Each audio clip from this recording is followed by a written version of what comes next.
chief guest of today, Shri Pawan Jintal ji. I would like to say a few words about him. Sir का जन्म मूलतः नाभा पंजाब में हुआ और वो विद्यार्थी जीवन में ही संघ से जुड़े। संघ का शिक्षण प्राप्त कर 4 वर्षों तक पंजाब व हिमाचल व ऐसे 2 प्रांतों में प्रचारक रहे और आप गृहस्थ जीवन में प्रवेश करके एक जाने माने उद्योगपति के रूप में गुरुग्राम में निवास करने लगे। अभी आपका निवास गुरुग्राम के सेक्टर 15 में है।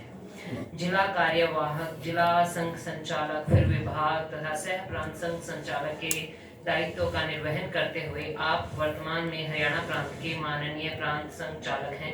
2013 में आपने जीवन के 60 वर्ष पूर्ण किए, जो कि सर आपको देख के लगता नहीं है, और साथ ही आपने सभी व्यापार व उद्योग से स्वयं ही सेवानिवृत्त होकर देश व समाज के कल्याण में आप अपना सारा समय अब व्यतीत कर रहे हैं। सर, आपका बहुत हार्दिक स्वागत है इस प्रोग्राम में and please bless us with your words. Shri Pavan जी।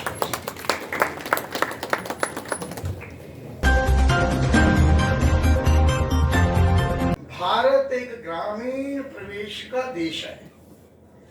किसी समय इसकी 80% आबादी गांव में रहती थी।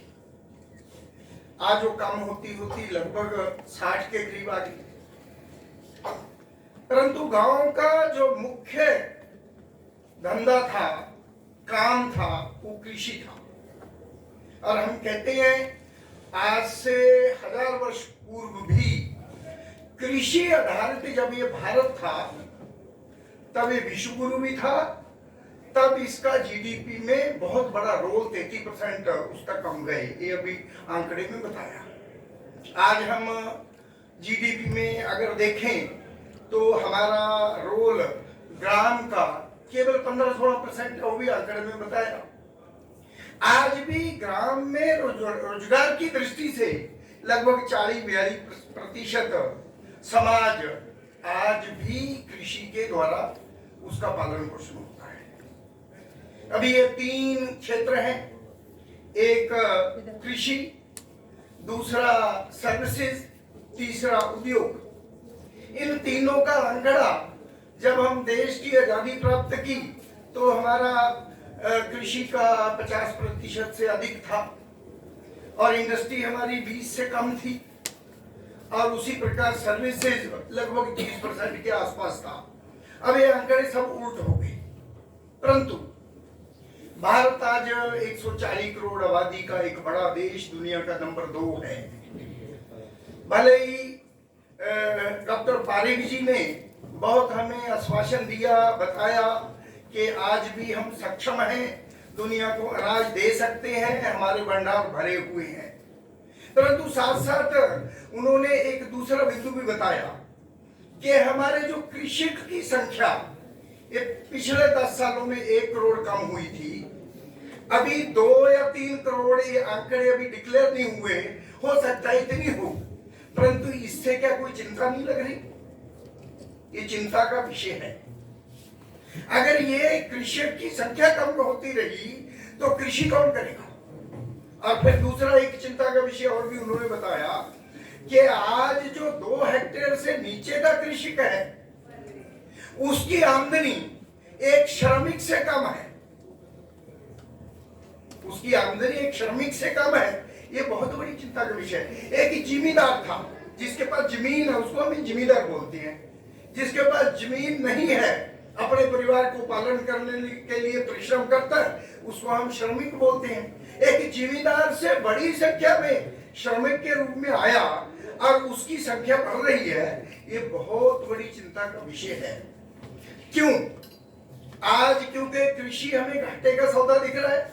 उस कारण से आज एक कृषि का बच्चा वो ग्रेजुएशन करता है तो उसके मन में रहता है कि मैं कुछ भी करूं, मैं खेती नहीं करूंगा, खेती घाटे का काम है। परंतु अगर जैसे इंडस्ट्री में पढ़े लिखे लोग, बच्चे इंजीनियर बनकर, एक पिता इंडस्ट्री चलाता है, उसका बच्चा इंजीनियरिंग की, वो नौकरी करने की नहीं सोचता कि नौकरी करेंगे, जितनी नौकरी मिलेगी उतनी तो मैं एक दिन में कमा सकता हूँ, तो इसीलिए वो उस लाइन पर नहीं सोचता। पर ये क्यों सोचता है? अभी हमें केवल मात्र कृषि का प्रकार बदलना पड़ेगा। आज जैसे सारे आंकड़ों के द्वारा बताया कि हमारा 90% से अधिक 88% से अधिक धान और गेहूं की उत्पादन करती है। उसी का एमएसपी भी है, उसी की सारी ये झगड़े चल रहे हैं। परंतु आज बहुत छोटे छोटे काम, अब जैसे फल सब्जी है, मैं तो देखिए, मैं उद्योगपति मेरा एक परिचय कराया, पर मैं एक किसान परिवार में पैदा हुआ। मैं अपनी 40 साल तक की आयु मैंने गांव में व्यतीत की है। मैंने जितने भी खेती के काम है मैंने वो सब अपने हाथ से किए हैं। और मैं लगभग 77-6 में मैं एक कृषि वैज्ञानिक के नाते भारत सरकार के द्वारा जो अंतरराष्ट्रीय rice research institute Philippine Manila में 3 महीने रहा, चावल पर शोध करने के लिए गया। तो मेरी रुचि है, परंतु इन बिटवीन मैं उद्योग में आया।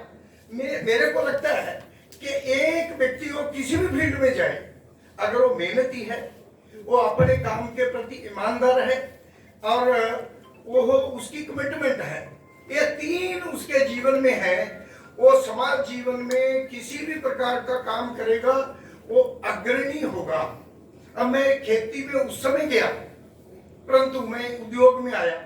भारत में आने वाली मारुति कार, मैं एक गांव में पैदा हुआ, गांव में भी गुड़गांव से लगभग 300 किलोमीटर दूर इंटीरियर में। तो वहां से मैं उस समय जब 86 में भारत में मारुति कार आई, तो मारुति कार की पहली सीट बनाने का श्रेय मुझे प्राप्त है, एक गांव वाले व्यक्ति को। बहुत बड़े बड़े इंजीनियर थे, बहुत बड़े बड़े उद्योगपति थे, परंतु लगन से, मेहनत से अगर हम कोई काम करते हैं तो किसी भी काम में हम सफलता प्राप्त कर सकते हैं। अब मैं अपने मेरे बारे बताया कि 4 मार्च 2013 को मैंने अपने उद्योग उस काम धंधे से भी सेवानिवृत्ति ली, परंतु फिर से मैं कृषि में लगा। तो समालखा में मैं निमंत्रण देता हूं आप सबको, एक बार आप आकर देखिए। हमने 2 एकड़ भूमि में, वैसे 16 एकड़ भूमि में हम खेती कर रहे हैं, 2 एकड़ में हमने नेट हाउस और पॉली हाउस लगाया। जब नेट हाउस पॉली हाउस लगाया तो मैंने आसपास वहां बहुत लगे, मैंने वो सारे स्टडी किए तो मेरे ध्यान में आया 90% net and poly house fail है। मेरे अध्ययन के दौरान ध्यान में आया कि ये हमारी कमजोरी के कारण फेल है। ये अध्ययन के बाद भी कि 90% फेल है, मैंने फिर भी लगाया। परंतु मैं ये कह सकता हूं कि मैंने 1 एकड़ पॉली हाउस में से मैंने 18 लाख रुपए की शिमला मिर्च बेची है, किसी भी प्रकार का कोई केमिकल फर्टिलाइजर और कोई इस तरह का उपयोग किए बिना, केवल शुद्ध अपने अंदर बनाई हुई केचुआ खाद के द्वारा ये हो सकता है। ऑर्गेनिक के घाटे का नहीं है, परंतु यह बहुत कमिटमेंट का है। प्रतिदिन इसको ध्यान देना पड़ेगा। जो इतनी कमाई देने वाला है उसका ध्यान क्यों नहीं देंगे? ये खेती नहीं है, मैं तो इसको कहता हूं ये एक उद्योग है।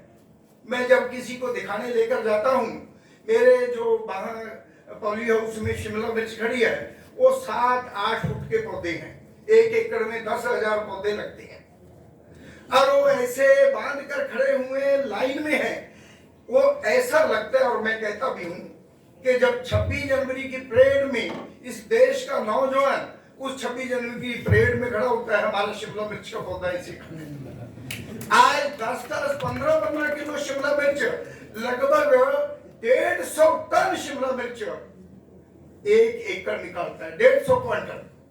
तो इतना पैदावार वो दे सकता है, तो हम उसका ध्यान दें। केवल किसी भी काम को करने के लिए तन्मयता से। आज एक दूसरा कष्ट का कारण है, वो थोड़ा बहुत रखा भी है, अभी कमल सिंह चौहान जी ने भी रखा।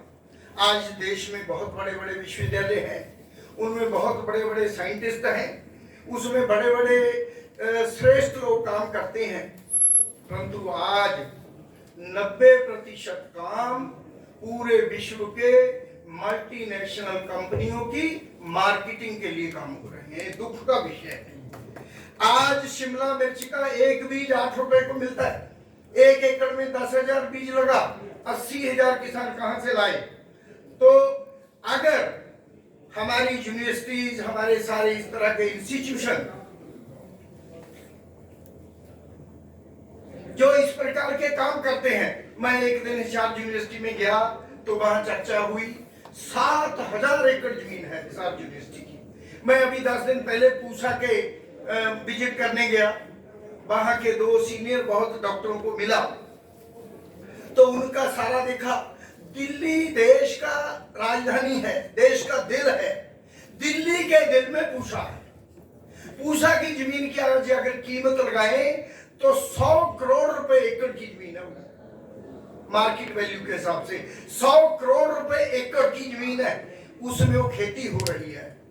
परंतु मन को कष्ट होता है जब हम कुछ ऐसी चीजें देखते हैं कि जितना काम हो सकता है, जितना करना चाहिए उतना नहीं हो रहा। तो आज अनेक प्रकार के ऐसे सेमिनार में अटेंड करता हूं, कष्ट होता है कि हमारे श्रेष्ठ वाइस चांसलर, साइंटिस्ट उनके मंच पर बैठते हैं, वो इनको कोई महंगे गिफ्ट देती है और वो उनकी वही मतलब ऑर्गेनिक अच्छा नहीं है, वो इसी को उनके जैसे केमिकल फर्टिलाइजर उसकी वकालत करते हैं और उनके बीजों की वकालत करते हैं, जबकि उनको चाहिए अपनी अपनी यूनिवर्सिटी में एक बीज जो 8 रुपए का मिलता है 10 पैसे में पैदा हो सकता है। क्यों नहीं किया गया? भारत में टैलेंट की कमी नहीं, परंतु भारत का टैलेंट आज विदेश के लिए काम कर रहा है।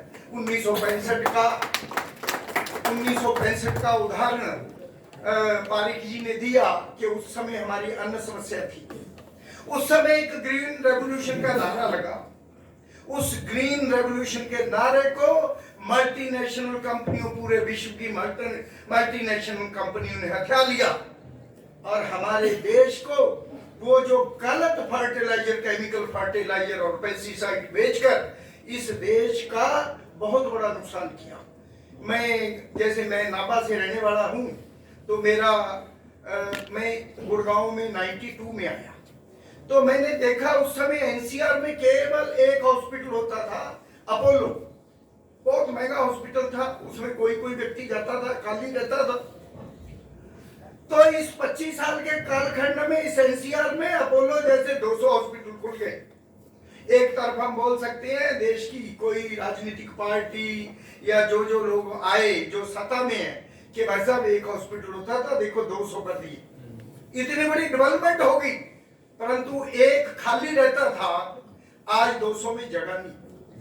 सिफारिश लगानी पड़ती है प्राइवेट हॉस्पिटल में, जो काम हो जाए तो लाख रुपए पहले जमा कराते हैं लोग, अपना कॉलर ऊपर दिखाने के लिए वहां जाते हैं। तो मेरा निवेदन है, इसका रूट कॉज एनालिसिस करना पड़ेगा। ये कोई प्रगति नहीं है, कोई डेवलपमेंट नहीं, ये देश आगे नहीं बढ़ा। जब हम रूट कॉज एनालिसिस करेंगे तो हमारे ध्यान में आएगा कि हमारे इस खेती के, जहरीली खेती के द्वारा ये सब बीमारियां पैदा हुई हैं और एक जो मेडिकल लाइन की जो लाइन है वो भी इस पर फल फूल रही है। इस कोरोना के काल में अगर विश्व में कोई इंडस्ट्री फैली है, फली फूली है, तो मेडिकल लाइन है। आज बड़े बड़े, मैं रोज कहानियां सुनता हूं, आज बड़े बड़े डॉक्टर जो मैदानता में बड़े बड़े हॉस्पिटलों में ये हैं, उनके पैकेज हैं 2 करोड़, 3 करोड़, 5 करोड़, पर उनको हर रोज टोका जाता है आपका बिजनेस कम हो गया। जबरदस्ती टेस्ट लिखते हैं, कोई व्यक्ति जाता है, उसका चेकअप होता है, वो बोलते हैं तेरे पास तो 2-3 घंटे का समय बचा है, स्टार्ट पड़ेगा, 2 लाख रुपए लगेगा, जल्दी से जमा करा दो। जिसके पास व्यवस्था नहीं वो जाता है, वो किसी छोटे मोटे दूसरे हॉस्पिटल में जाता है, तो वहां का डॉक्टर बताता है आपको कुछ नहीं हुआ। ऐसे 10 सालों से लोग आराम से समाज में रह रहे हैं। ये सारा आज व्यापार हो गया, आज इंसानियत खत्म हो गई। आज इंसानियत की नींव ये भी केवल गांव में हो सकती है। ये व्यापार के द्वारा नहीं होगी, इंसानियत के द्वारा होगी। भारत की इंसानियत गांव में बसती है। गांव को टूटने मत दो, गांव को सशक्त बनाओ, गांव को मजबूत बनाओ। गांव का पहले शहर के लाला जी गांव में दुकान करते थे, जाके खोलते थे। आज हर साल जो बताया इतने प्रतिशत चेंज हो रहे हैं, हर साल गांव में रहने वाले व्यक्ति जो थोड़ा बहुत आर्थिक दृष्टि से ऊपर उठता है, उसको लगता है मेरे बच्चों की पढ़ाई, मेरे बच्चों की सेहत, हेल्थ चेकअप, उसके लिए मेरे को तो शहर, गांव से छोड़ के शहर जाना चाहिए। इसको बदलना पड़ेगा, इसको समझना पड़ेगा। परंतु ईमानदारी से मैं ये कहता हूं, अगर हम सच्चे भारत के नागरिक और अच्छे मन से इस भारत की अर्थव्यवस्था के बारे में विचार करना चाहते हैं, तो ये विचार गांव को छोड़ के नहीं हो सकता। आज 60% आबादी हमारे देश की गांव में रहती है, 40% का विकास करने से विकास कैसे हो सकता है? तो गांव का विकास हमें करना पड़ेगा और वो कोई बाहर से नहीं आएगा। देखिए, बहुत सारी चीजें आंख बंद करके नहीं होती। अभी हमारे देश के प्रधानमंत्री या बहुत बड़े बड़े नेता, उन्होंने एक नारा दिया कि आज हमें एक स्वस्थ भारत बनाना पड़ेगा, बाहर कोई शौच नहीं जाएगा। उसके तहत बहुत बड़ी मात्रा में करोड़ों अरबों की गिनती में देश में शौचालय बनने शुरू हुए। परंतु जिस प्रकार से अंधाधुंध उस समय 65 में हमने ग्रीन रेवोल्यूशन को अडॉप्ट किया, उसके दुष्परिणाम आज देखते हैं। इस शौच मुक्त भारत से इसके परिणाम 10-15 साल बाद देखेंगे, क्योंकि हम उसका साइड इफेक्ट नहीं। अब एक स्लम बस्ती में 200 शौचालय बना दिया, गड्ढा खोदकर उसका कनेक्शन जमीन में दे दिया, तो पीने वाले पानी को हमने दूषित कर दिया, उसके परिणाम नहीं आएंगे। ये आज कोरोना से तो एक मात्रा में लोग मरते दिखे, ये इससे 10 टाइम्स 20 टाइम्स होगा। हमें किसी भी काम को करने के लिए विचार करना पड़ेगा, इसका दूरगामी परिणाम क्या होगा। आज जो हम फसल पैदा कर रहे हैं, ये कोई भी कहे कि हम दौड़ पर लगा लेंगे, अपने परिवार के लिए वट पर लगा लेंगे, ये कर लेंगे, उससे काम होता नहीं। क्या एक आदमी केवल, एक इंसान केवल गेहूं ही खाता है? वो बाकी भी बहुत सारी चीजें, मसाले, दुनिया भर की चीजें जो दूसरे लोग पैदा करते हैं, वो भी तो खाता है। जो दूसरा मिलावट करेगा, गड़बड़ करेगा, हम केवल उतने से तो अपना काम नहीं चला सकते। तो इसके लिए भारत के मानव को मानव बनाना पड़ेगा। ये देश मेरा है, ये समाज मेरा है। हम केवल हवा में नहीं कहते, वसुधैव कुटुंबकम, पूरा विश्व एक परिवार है। हमारे इस एक बात को सुनकर आज पूरी दुनिया हमारे भारतीय आदमी को आदर से, इज्जत से देखती है। बड़ा देश अमेरिका कल तक हमारे देश के जो आज प्रधानमंत्री हैं उनको वीजा नहीं देता था, आज रेड कार्पेट बिछाकर आज वहां के प्रधानमंत्री को अपने चुनाव प्रचार के लिए सहारा लेना पड़ रहा है कि भारत का प्रधानमंत्री। आज ये विश्व में जो युद्ध चल रहा है, उसमें लोग सोच रहे हैं कि भारत अगर इसकी मध्यस्थता करे तो इसका हल हो सकता है। तो निश्चित रूप में हमारी जो संस्कृति है वो श्रेष्ठ संस्कृति है। हम एक ऐसे विचार के लोग हैं, जियो और जिए दो, सब समाज को साथ लेकर चलने वाले हैं। इसलिए पूरे विश्व का हमारे ऊपर एक विश्वास है। उस विश्वास को बनाए रखने के लिए हम उस मानवता के लिए काम करें। मानवता का जन्म और पुनर्स्थापन ये गांव से होगा। इसलिए सभी बंधुओं को, बहनों को, माताओं को मैं ये बधाई देता हूं कि इस प्रकार के सेमिनार में आप लोग आए, आपने सुना। इसकी जो बहुत सारी बातें हमारे साइंटिस्टों ने कही, उनको ध्यान में रखते हुए कोई ना कोई अपने घर में भी जो गमले लगाते हैं, उन गमलों में भी इस प्रकार के ऑर्गेनिक पौधे उगाओ, उनसे भी आपको लाभ मिलेगा। एक रुचि पैदा होगी। अपने घर में हमने 10 गमले उगाए, पर आज का जो बच्चा पैदा होता है वो उसको देखेगा, माँ उसकी कटिंग करती है, रोज पानी देती है, उसको करती है, वो बच्चा देखता है। मैं एक छोटा उदाहरण देके स्पष्ट करता हूँ। आज हम गाय माता के लिए बहुत सारी बातें कहते हैं कि उसकी पूजा होनी चाहिए, देखनी चाहिए। हमारे घर में मेरे 2 पोते हैं, एक 2 साल का है, एक 5 साल का। सवेरे एक गाय ग्रास के लिए एक रात आता है, घंटी बजती है, वो गाय के लिए रोटी देती है और गाय के लिए उस रथ में एक गोलक भी लगा है, उसमें कुछ ना कुछ डालती है। अब जब वो रथ की घंटी बजती है, वो बच्चे भाग कर जाते हैं कि भी मेरे को कुछ दो, मैं उसमें डालूंगा, गोल्क में डालूंगा। अब मान लो माँ के पास एक बच्चा बना, वो भाग के दूर पहले चला गया, उसने उसको एक 10 रुपए का नोट दे दिया। अब इतने देर में वो जो छोटा 2 साल का, वो सुबह भी का देरी से पहुंचेगा, आधा 1 मिनट वो पहुंचता है, तो उसको कहती है नहीं उसको दे दिया, आप दोनों डाल दो। वो मानता नहीं, वो मानता नहीं, उसको 5 लेने की कोशिश करती है, वो भी नहीं लेता कि वो जो उसको दिया 10 का नोट वही लूंगा मैं। ये गौ के प्रति भाषण से सीखेंगे, वो बचपन से देख रहा है, वो बचपन से समझ आता है गौ माता है। ये हमारा कृषि का आधार था, गौ माता। तो आज उस प्रकार का एक विचार हमारी आने वाली जनरेशन में अगर हम दे पाए, तो निश्चित रूप में आने वाला भारत ये विश्व गुरु होगा, दुनिया का नंबर 1 होगा। वो रास्ता हमारा खुल चुका है, उस दिशा में हम आगे बढ़ रहे हैं। मैं आप सबका बहुत समय ना लेते हुए आप सबको, और विशेष रूप में संजय राठी जी जिन्होंने ये प्रयास करके, और मित्तल जी, राजकुमार मित्तल जी जो कुलपति, इनको बधाई देते हुए, इनकी टीम को बधाई देते हुए, जिन्होंने इतना सुंदर एक आयोजन इस प्रकार की गोष्ठी का किया। और मुझे लगता है आगे भी आपका, आप सबका, जब ऐसे कुछ होते हैं तो अपने निकट के मित्र, दोस्त अच्छे, उनको ये सूचना देनी चाहिए, उनको लाना चाहिए, नई पीढ़ी को भी लाना चाहिए। कई बार नई पीढ़ी ये सारे आंकड़े सुनकर, हम सब लोग भी देख रहे थे, उनका इंटरेस्ट नहीं बनता, उठकर निकलते हैं, परंतु उनको बाद में चर्चा करते हुए चीजें बतानी चाहिए। निश्चित रूप में हमारी स्थिति, हमारी आने वाली पीढ़ी, जो हमारा भविष्य है, उनके सामने आएगी, उनके द्वारा ये देश फिर से विश्व गुरु के रूप में बनेगा। धन्यवाद।